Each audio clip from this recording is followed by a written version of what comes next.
নমস্কাৰ মই এপলিনা টাইমিলৈ স্বাগতম জনাইছো এই মুহূৰ্তত ষ্টাৰ 7 ইলেকশ্যন ব্ৰেকিং লৈ আহিছো অবহেকত ভংগ হল মিত্ৰতা কংগ্ৰেছ আৰু ৰাইজৰ দলৰ মাজত মিত্ৰতা ভংগৰ কথা অবহেকত অখিল গগৈ জনালে সমগ্ৰ ৰাজ্যবাসীক নিৰ্বাচনলৈ দুটা দিন বাকি থাকুতে ৰাইজৰ দল আৰু কংগ্ৰেছৰ মাজত ঘটিল মিত্ৰতা গৌৰৱ ৰকিবুলৰ বাবে নহল মিত্ৰতা অখিল গগৈ ঘোষণা কৰিলে কংগ্ৰেছৰ সৈতে মিত্ৰতা ভংগৰ কথা কিছু সময় পূৰ্বে ৰাইজৰ দলে মুকলি কৰিছে এই কথা যে কংগ্ৰেছৰ সৈতে মিত্ৰতা নহয় আৰু অখিল গগৈয়ে এই কথা উল্লেখ কৰিছে যে ৰকিবুলৰ দাম্ভিকতা গৌৰৱ গগৈৰ দাম্ভিকতাৰ বাবে মিত্ৰতা নহল কংগ্ৰেছ আৰু ৰাইজৰ দলৰ মাজত লৈছে এই মুহূৰ্তত টাইম 8 বিগ ব্ৰেকিং মিত্ৰতা ভংগ হল কংগ্ৰেছ আৰু ৰাইজৰ দলৰ মাজত ডেডলাইন দিয়াৰ পিছতো অপেক্ষা কৰি আহিছিল অখিল গগৈয়ে কিন্তু অবহেকত মিত্ৰতা ভংগ হল নিৰ্বাচনৰ পূৰ্বে অখিল গগৈ এতিয়া ৰাইজক জনালে কংগ্ৰেছৰ সৈতে মিত্ৰতা ভংগৰ কথা কিছু সময় পূৰ্বে অখিল গগৈ কথা সমগ্ৰ ৰাজ্যবাসীক জনাইছে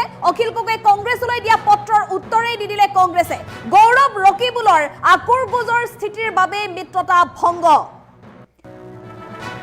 আৰু গৌৰৱ গগৈৰ বডি লেংগুৱেজে আঘাত কৰিলে আমাক এনেধৰণে এতিয়া মন্তব্য কৰিছে অখিল গগৈ ৰাইজৰ দলক ঢিং সমষ্টি এৰি নিদিলে কংগ্ৰেছে ঢিং সমষ্টি যেহেতু দাবী কৰিছিল অখিল গগৈয়ে কিন্তু ৰাইজৰ দলক ঢিং সমষ্টি এৰি নিদিলে কংগ্ৰেছৰ সৈতে আদৰ্শগত কথা পাতিবলৈ পৰিৱেশেই নাই বহুকেইটা অভিযোগ উত্থাপন কৰিছে এতিয়া অখিল গগৈ গৌৰৱ গগৈৰ বিৰুদ্ধে কংগ্ৰেছ দলৰ বিৰুদ্ধে দলগাঁও কংগ্ৰেছে ৰাইজৰ দলক অপমান কৰাৰ পিছতো মৌন হৈ থাকিল গৌৰৱ গগৈ 2021 দৰে এইবাৰো কংগ্ৰেছে প্ৰতাৰণা কৰিলে আমাৰ সৈতে এনে বহুকেইটা বিস্ফোৰক অভিযোগ উত্থাপন কৰি কংগ্ৰেছৰ সৈতে মিত্ৰতা ভংগ কৰিলে ৰাইজৰ দলে ব্যক্তিৰ স্বাৰ্থহে কংগ্ৰেছে সমষ্টি চিনাক্ত কৰে মিত্ৰতাৰ ধৰ্মত কংগ্ৰেছে একোৱেই ত্যাগ নকৰিলে কংগ্ৰেছক বহু বিচাৰিলে কিন্তু মিত্ৰতাৰ ধৰ্মত একোৱেই কংগ্ৰেছে ত্যাগ কৰিবলৈ নিবিচাৰিলে কেৱল মাত্ৰ অখিল গগৈৰ পৰাহে বিচাৰিলে ত্যাগৰ উদাহৰণ এয়া ডাঙৰ খবৰ আজিৰ দিনটোৰ নিৰ্বাচনলৈ মাত্ৰ দুটা দিন বাকী আছে যিকোনো মুহূৰ্ততে নিৰ্বাচনৰ দিন ঘোষণা কৰিব তেনে অৱস্থাত শাসকীয় পক্ষক উৎখাত কৰিবলৈ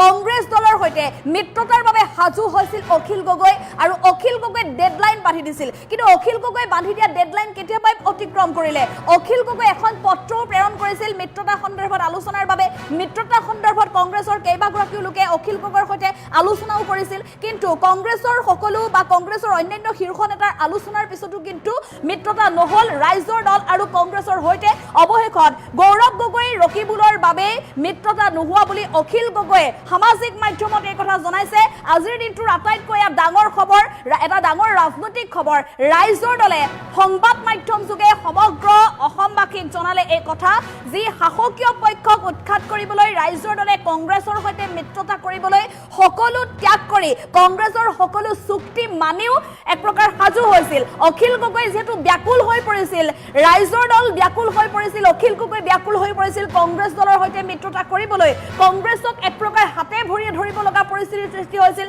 কালিৰ দিনটোতো অখিল গগৈয়ে যি ফেসবুক মাধ্যমত তেওঁ ফেসবুক লাইভ আহিছিল আৰু ফেসবুক লাইভ আহি তেওঁ কৈছিল যে মই বহুবাৰ কাকুতি বিনতি কৰিলো মিত্ৰতা হ'বলৈ কিন্তু মিত্ৰতাক লৈ গৌৰৱ গগৈৰ তৰফৰ পৰা কোনো ধৰণৰ এটা ইতিবাচক কোনো ধৰণৰ সিদ্ধান্ত বা ইতিবাচক খবৰ নাহিল কংগ্ৰেছ দল মিত্ৰতাক লৈ সিৰিয়াছ নহয় এয়া অখিল গগৈ মন্তব্য কৰিছে যে কংগ্ৰেছ দল মিত্ৰতাক লৈ সিৰিয়াছ নহয় আৰু যাৰ বাবে ৰাইজৰ দলে মিত্ৰতা ভংগ কৰিলে এয়া স্পষ্ট মন্তব্য গৌৰৱ ৰকিবুলৰ বাবে নহল মিত্ৰতা গৌৰৱ আৰু ৰকিবুল হুছেইনৰ বিৰুদ্ধে যেহেতু বৰ্তমান কংগ্ৰেছ দলৰ বহু নেতায়ো বহুকেইটা অভিযোগ উত্থাপন কৰি আহিছে কংগ্ৰেছত বৰ্তমান কৰ্মী হৈ থাকিও এক প্ৰকাৰ বাধ্য হৈ যেন একাংশ কংগ্ৰেছ কৰ্মী কংগ্ৰেছ দলত আছে এনেধৰণৰ বহু আচলতে ৰকিবুল আৰু গৌৰৱ গগৈৰ বিৰুদ্ধে অভিযোগ উত্থাপন হৈ আহিছে আৰু তেনে অৱস্থাত আজিৰ দিনটোতো এটা সময়ত কংগ্ৰেছৰ বাবে নিৰ্বাচনী প্ৰচাৰ চলোৱা অখিল গগৈ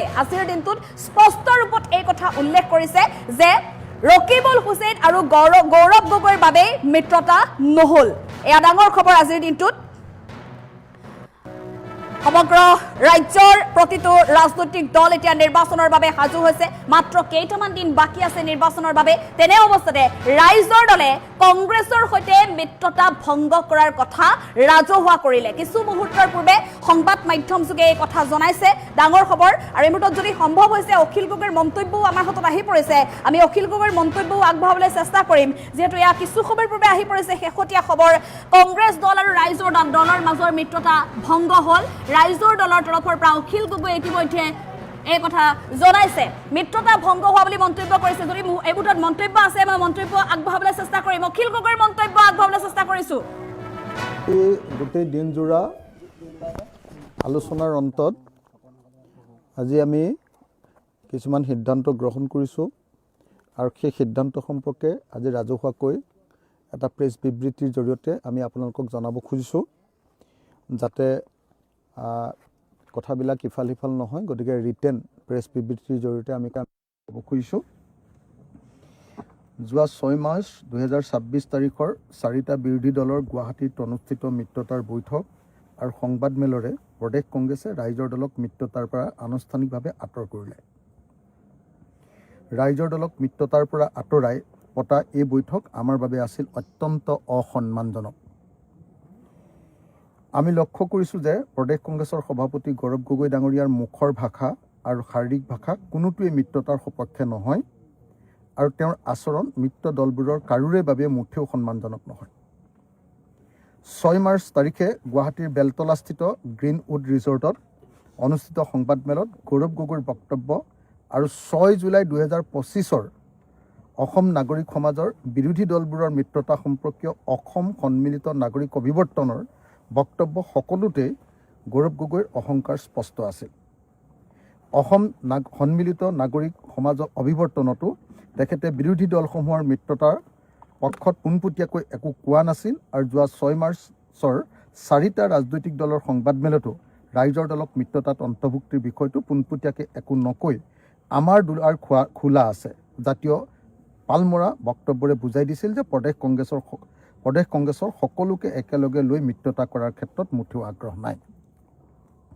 কংগ্ৰেছৰ সৈতে ৰাইজৰ দলৰ মিত্ৰতা বাস্তৱিকতে কি বিষয়ত থমকি ৰৈছে এটা বাক্যত ক'বলৈ গ'লে সংখ্যাৰ দিশেৰে চালে এটা সমষ্টিৰ বাবে এই মিত্ৰতা ভংগ হোৱাৰ পথত আগবাঢ়িছে ৰাইজৰ দলে প্ৰথমে কংগ্ৰেছৰ সংখ্যা 27খন যি সময়ত জাতীয় পৰিষদে 26খন আসন বিচাৰিছিল আমি 27খনৰ বাবে অনুৰোধ কৰিছিলোঁ সেই সংখ্যাত কংগ্ৰেছে বহুত বেছি হ'ব বুলি কোৱাত আন্তৰিকতাৰে আমি সেই সংখ্যা 20লৈ হ্ৰাস কৰিছিলোঁ কিন্তু কংগ্ৰেছ আছিল নাচুৰবান্দা আৰু গৌৰৱ গগৈয়ে 100খনতকৈ অধিক আসনত কংগ্ৰেছে প্ৰতিদ্বন্দ্বিতা কৰিবই বুলি অতি দাম্ভিকতাৰে ৰাজহুৱাকৈ সীমাৰেখা এডাল টানি দিছিল সেই সীমাৰেখাৰ ভিত্তিত কংগ্ৰেছৰ তৰফৰ পৰা আমাক আসনৰ সংখ্যা হ্ৰাস কৰাৰ বাবে অনুৰোধ জনোৱাত আমি সেই সংখ্যা 15খনলৈ হ্ৰাস কৰিলোঁ আৰু তাতোতকৈ কম আসনত আমাৰ দলে প্ৰতিদ্বন্দ্বিতা কৰাত দলৰ সন্মতি নাই বুলি আমি স্পষ্টভাৱে জানিবলৈ দিলোঁ সৰ্বশেষত কংগ্ৰেছৰ 4জনীয়া আলোচনাকাৰী গোটে আমাৰ সৈতে 13খন আসনত সন্মতি প্ৰকাশ কৰে যাৰ মাত্ৰ 4খন আসনহে পোনপটীয়াকৈ আমাৰ পচন্দৰ আসন আছিল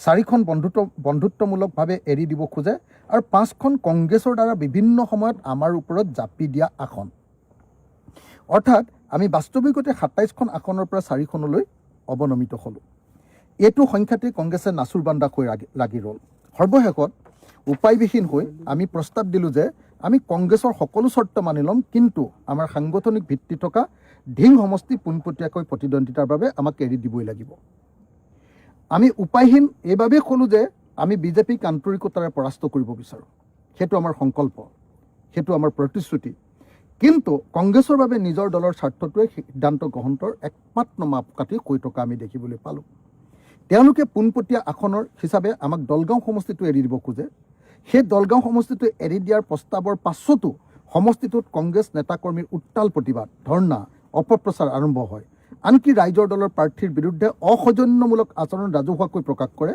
কিন্তু প্ৰদেশ কংগ্ৰেছৰ তৰফৰ পৰা তাক নিয়ন্ত্ৰণ কৰাৰ কাৰণে কোনো নিৰ্দেশ দিয়া আমি দেখা নাপালোঁ আমি নিশ্চিত যে প্ৰদেশ কংগ্ৰেছৰ প্ৰত্যক্ষ নিৰ্দেশতেই আমাৰ ওপৰত চাপ সৃষ্টি কৰিবলৈ এই কাম দলগাঁৱত কৰোৱা হৈছে আনহাতে আমি নগাঁও জিলাৰ ঢিং বিধানসভা সমষ্টিত কংগ্ৰেছৰ পৰা বিচাৰোঁ পূৰ্বে বহুবাৰ সন্মতি দিয়াৰ পাছতো এই সমষ্টিটো এতিয়ালৈকে কংগ্ৰেছে এৰি দিবলৈ সন্মত নহ'ল প্ৰদেশ কংগ্ৰেছৰ সভাপতি গৌৰৱ গগৈৰ দাম্ভিকতাৰে আমাৰ সকলো অনুৰোধ নচ্ছাদ কৰিছে গতিকে ক'ব পাৰি ঢিং বিধানসভা সমষ্টি ৰাইজৰ দলক এৰি নিদি কংগ্ৰেছে ৰাইজৰ দলৰ সৈতে মিত্ৰতা ভংগ কৰি যোৱা 6 মাৰ্চ তাৰিখে আন 3টা দলৰ সৈতে মিত্ৰতাৰ আনুষ্ঠানিকতা সম্পন্ন কৰিছে তাৰ পূৰ্বে আলোচনাৰ প্ৰক্ৰিয়া চলি থকা অৱস্থাত ৰাইজৰ দলৰ চূড়ান্ত তালিকাৰ পৰা ডিমৌ বৰচলা মাৰ্ঘেৰিটা দিছপুৰ দুলীয়াজান আদি সমষ্টিৰ নাম অন্তৰ্ভুক্ত কৰি একপক্ষভাৱে কংগ্ৰেছৰ প্ৰাৰ্থিত্বৰ তালিকা প্ৰকাশ কৰিছে তাৰ পাছতো আমি সংযম ৰক্ষা কৰি মিত্ৰতাত যাতে কোনো আউল নালাগে তাৰ প্ৰতি লক্ষ্য ৰাখি আমি বিবদমান সমষ্টিবোৰ বাদ দিহে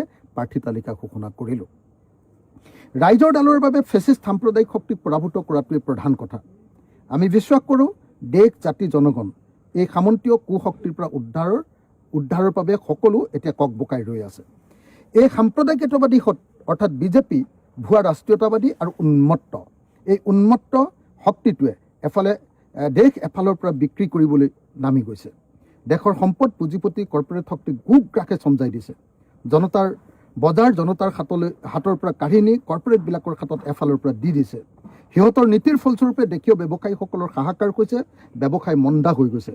বস্তুৰ মূল্য বৃদ্ধিয়ে আকাশলংঘী ৰূপ লৈছে। ইহঁতক যিকোনো মূল্যৰ বিনিময়ত ক্ষমতাচ্যুত কৰাটো প্ৰতিজন দেশপ্ৰেমিক নাগৰিকৰ কৰ্তব্য। সেইবাবে যি দলৰ লগত আমাৰ শত মতবিৰোধ আছে, সেই কংগ্ৰেছৰ সৈতে যুক্ত ফ্ৰণ্ট গঠনৰ বাবে আগবাঢ়ি আহিছিলোঁ। তেওঁলোকে আমাক 2021 চনৰ বিধানসভা নিৰ্বাচনত দেশকৈ বিশ্বাসঘাতকতা কৰিছিল। কেৱল 8টা বিধানসভা সমষ্টিত লৈ আমি কংগ্ৰেছৰ সৈতে 2021 চনত জোটবন্ধনৰ বাবে সন্মত হৈছিলোঁ। কিন্তু BPF দলটো কংগ্ৰেছ দলৰ কাষ চাপি অহাৰ লগে লগে কংগ্ৰেছে আমাক প্ৰতাৰণা কৰিলে। বিশ্বাসঘাতকতা তেওঁলোকে কৰিলে, ঠগিলে তেওঁলোকে, কিন্তু অপপ্ৰচাৰ কৰিলে আমাৰ বিৰুদ্ধে তেওঁলোকেই। আমি গোপনে আলোচনা চলাই আছিলোঁ বাবে, সেইবাৰ মিত্ৰতাৰ ধৰ্ম ৰক্ষা কৰি আছিলোঁ বাবে সেইবাৰ আমি খলনায়ক হৈ পৰিলোঁ। বহু বুদ্ধিজীৱীয়েও কংগ্ৰেছৰ সুৰতে সুৰ মিলাই আমাৰ বিৰুদ্ধে কংগ্ৰেছৰ মুখপাত্ৰৰ দৰে আমাৰ ওপৰত জঁপিয়াই পৰিছিল। সেইবাবে আমি এইবাৰ প্ৰতিটো মিত্ৰতাৰ খবৰ ৰাজহুৱা কৰি আহিছোঁ আৰু ৰাজহুৱা কৰি যাম।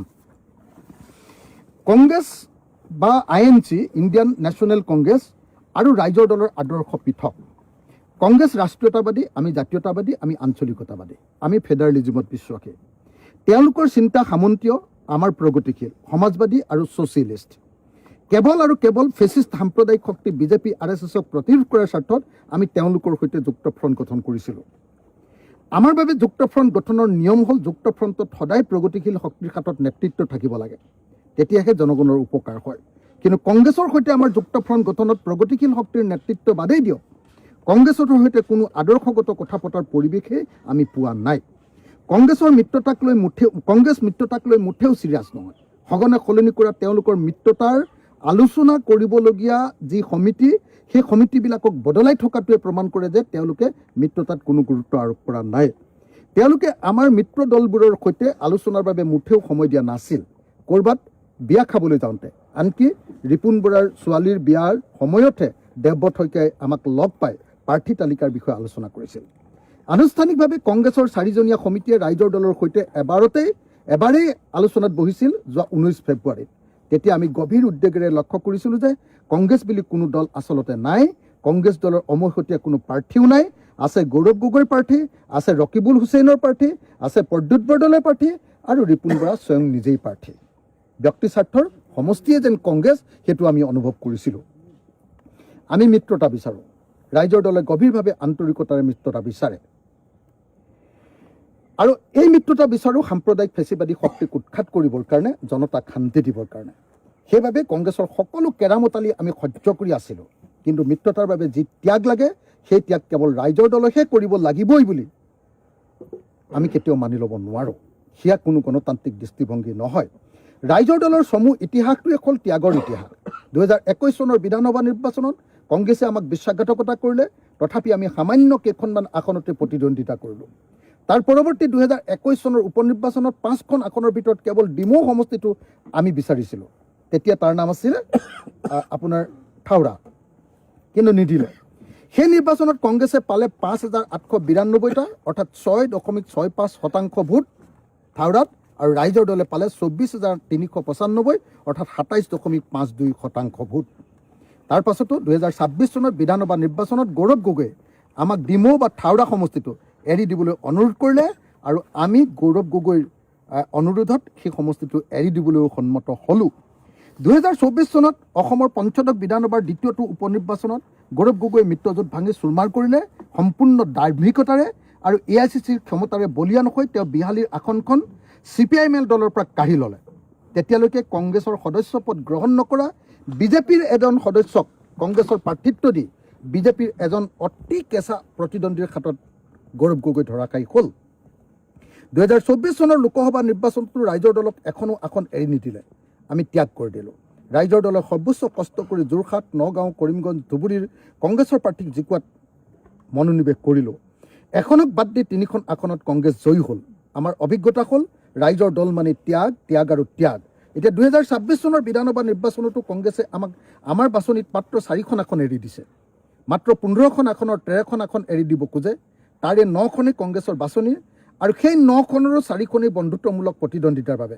অৰ্থাৎ আমাৰ বাছনি 4খন আৰু কংগ্ৰেছৰ বাছনি 5খনকে ধৰি কেৱল পোনপটীয়াকৈ প্ৰতিদ্বন্দ্বিতাৰ বাবে আমাক দিয়া হৈছে 9খন সমষ্টিহে।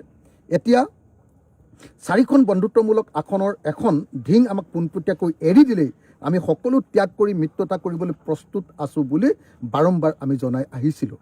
কিন্তু গৌৰৱ গগৈ আৰু ৰকিবুল হুছেইনে ঢিং আমাক এৰি নিদিলে।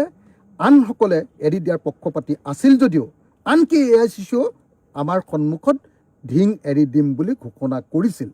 ক'বলৈ গ'লে ৰকিবুল হুছেইন আৰু গৌৰৱ গগৈৰ আকুৰগুজালিৰ বাবে আমাৰ এই মিত্ৰতা ভাগি গ'ল। আমি কৈছিলোঁ সকলো মিলি কংগ্ৰেছৰ বাছনি, ৰাইজৰ দলৰ বাছনি আৰু বন্ধুত্বমূলক 13খন আসন আমি 13খন আসনৰ পাছত অতিৰিক্ত আন 2খন আসন লৈ আমাক 15খন আসন দিলে হৈ যাব। কংগ্ৰেছে যোৱা 6 মাৰ্চত কিয় মিত্ৰতা ভাঙি দিলে? আমাৰ ৰাইজৰ দলৰ ইয়াত কিবা দোষ আছে নেকি? আমি স্পষ্টতাৰে কওঁ, আমি উদাৰ আছিলোঁ আৰু কংগ্ৰেছৰ সকলো উদ্ভট কথা বাৰ্তাত আমি মিত্ৰতাৰ স্বাৰ্থত সদায় সহ্য কৰি আহিছিলোঁ। কিন্তু কংগ্ৰেছে আমাক আত্মসমৰ্পণ কৰাব খুজিছিল, আমি আত্মসমৰ্পণ কৰিবলৈ সন্মত নহ'লোঁ। আমি মাত্ৰ 15খন আসনৰ তেনে সামান্য লক্ষ্য এটা দিছিলোঁ আৰু ন্যূনতম ঔমসতীয়া কৰ্মসূচী কমন মিনিমাম প্ৰগ্ৰেম এখন বিচাৰিছিলোঁ। গৌৰৱ গগৈয়ে কিন্তু কমন মিনিমাম প্ৰগ্ৰেম অৰ্থাৎ ন্যূনতম ঔমসতীয়া কৰ্মসূচী এখন কোনোপধ্যে ল'বলৈ ইচ্ছা প্ৰকাশ কৰা নাই। তেওঁ আমাক সন্মান দিব খোজা নাছিল আৰু গৌৰৱ গগৈয়ে দাম্ভিকতা দেখুৱাই মিত্ৰতা ভাঙি দিয়াৰ পক্ষত অৱস্থান লোৱা আমি দেখিলোঁ। আজিৰ দিনটোত আমি অতি দুখেৰে জনাওঁ যে যোৱা 19 ফেব্ৰুৱাৰীৰ মিত্ৰতাৰ বৈঠক বিফল হোৱাৰ পাছত 20 ফেব্ৰুৱাৰীত আমি কংগ্ৰেছ দললৈ আনুষ্ঠানিকভাৱে এখন পত্ৰ প্ৰেৰণ কৰিছিলোঁ। কিন্তু আজি পৰ্যন্ত আমাক অসন্মান কৰি কংগ্ৰেছ দলে আমাৰ সেই চিঠিৰ কোনো উত্তৰ নিদিলে আৰু উত্তৰ নিদি আমাৰ স্বাভিমানত আঘাত আনিলে। সেয়েহে আজিৰ তাৰিখত কংগ্ৰেছৰ সৈতে মিত্ৰতা সন্দৰ্ভত আলোচনা আগবঢ়াই নিয়াটো আমাৰ পক্ষে সম্ভৱপৰ নহয় বুলি বিবেচনা কৰি আজিৰ সভাই প্ৰস্তাৱ গ্ৰহণ কৰিছে আৰু এইখিনি কথা আমি সমগ্ৰ অসমৰ ৰাইজক আজি জানিবলৈ দিছোঁ। এই মুহূৰ্তত ক'ব পাৰি মিত্ৰতা ভংগ বুলি আমি আমাৰ যি বক্তব্য আছিলে একদম প্ৰেছ বিবৃতিৰ জৰিয়তে সম্পূৰ্ণ স্পষ্ট বক্তব্য প্ৰকাশ কৰিছোঁ। আমি অতি স্পষ্টকৈ কৈছিলোঁ যে আমি কেৱল আৰু কেৱল 15খন আসন বিচাৰিছিলোঁ। সেই 15খন আসনৰ 4খন আসনহে আমাক পোনপটীয়াকৈ আমাৰ নিজৰ আসন দিয়া হৈছে। আনহাতে কংগ্ৰেছৰ লগত 4খন বন্ধুত্বমূলক ফ্ৰেণ্ডলি কণ্টেষ্ট কৰাৰ কাৰণে তেওঁলোকে সন্মতি দিছে আৰু 4 8 হ'ল আৰু 5খন আসন তেওঁলোকে আমাক তেওঁলোকৰ বাছনিৰ পৰা জাপি দিছে। গতিকে এইটোতো কমপ্লিটলি অগণতান্ত্ৰিক কথা এটা। যি 13খন আসন সামান্য আসন 126খনৰ ভিতৰত যি 15খন আসন আমি বিচাৰিছিলোঁ তাৰে 13খন তেওঁলোকে দিব খুজিছিলে, তাতো তেওঁলোকৰ চইচৰহে আমাক বস্তুখিনি দিব খুজিছে। আৰু এনেকুৱা কথাত কৰোঁতে তেওঁলোকে যি ধৰণৰ বডি লেংগুৱেজ, বিশেষকৈ গৌৰৱ গগৈৰ যি বডি লেংগুৱেজ, গৌৰৱ গগৈৰ মুখৰ যি বডি লেংগুৱেজ আৰু মুখৰ যি বক্তব্য আৰু বডি লেংগুৱেজ, সেইটোৱে আমাক সাংঘাতিক ধৰণে আঘাতপ্ৰাপ্ত কৰিছে। আৰু আমি বেচিকেলি দেখিলোঁ যে আমি শেষত চব কথা বাদ দি বিজেপিক খুৰুৱাবৰ কাৰণে কৈছিলোঁ যে ঠিক আছে, আমি বহুত দিনৰ পৰা কাম কৰি আছোঁ, আমাৰ পূৰা সাংগঠনিক শক্তি আছে, আমি 100% জিকিম, ঢিং সমষ্টিটো আমাক দিয়ক। লাষ্টত এটাই সমষ্টি বিচাৰিছিলোঁ। এই গোটেইখিনি কথা বতৰাৰ পাছত ঢিং সমষ্টিটো আমাক তেওঁলোকে মিত্ৰতাত দিব খুজিছে, কি কয় ফ্ৰেণ্ডলি দিব খুজিছে। আমি কৈছোঁ চিধাকৈ দি দিয়ক, তাৰ পাছতে আমি সকলো কথা মানি ল'ম, আন সকলো চৰ্ত মানি ল'ম আপোনালোকৰ। কিন্তু তাৰ পাছত সকলোৱে আনকি AICC আমাক ফোন কৰি জনালে যে ঢিং দিছোঁ, আমাক ৰিপুণ বৰাই ফোন কৰি জনালে যে ঢিং দিছোঁ বাৰম্বাৰ। কিন্তু সৰ্বশেষত আমি জানিলোঁ যে গৌৰৱ গগৈয়ে মোক নিজে ফোন কৰি ক'লে যে ঢিং আমি নিদিওঁ। আৰু আমি গম পালোঁ যে ৰকিবুল হুছেইন আৰু গৌৰৱ গগৈয়ে ঢিং সমষ্টিটো এৰি দিব নোখোজিলে। অথচ এলায়েন্স ভাগি যাব বুলি ভাবি নগাঁও বিধানসভা সমষ্টিৰ অন্তৰ্গত ঢিং সমষ্টি, নগাঁও বিধানসভাৰ সাংসদ প্ৰদ্যুৎ বৰদলৈ ডাঙৰীয়াই এৰি দিবলৈ সন্মত হৈছিলে এলায়েন্স ভাগি যাব বুলি ভাবি তেওঁ প্ৰতিবাদ কৰিছিলে কিন্তু এলায়েন্স ভাগি যাব বুলি ভাবি তেওঁ এৰি দিবলৈ সন্মত হৈছিলে কিন্তু গৌৰৱ গগৈ আৰু ৰকিবুল হুছেইন তেওঁলোকৰ কাৰণে এই গোটেই এলায়েন্সটো ভাগিছে আৰু সেইকাৰণে আমি স্পষ্ট ৰূপত জনাই দিছোঁ যে এলায়েন্স আমি ভঙা নাই আমি এলায়েন্সৰ পক্ষত আছিলোঁ আৰু গৌৰৱ গগৈ আৰু ৰকিবুল হুছেইনে এই এলায়েন্স ভাঙিব খুজিছে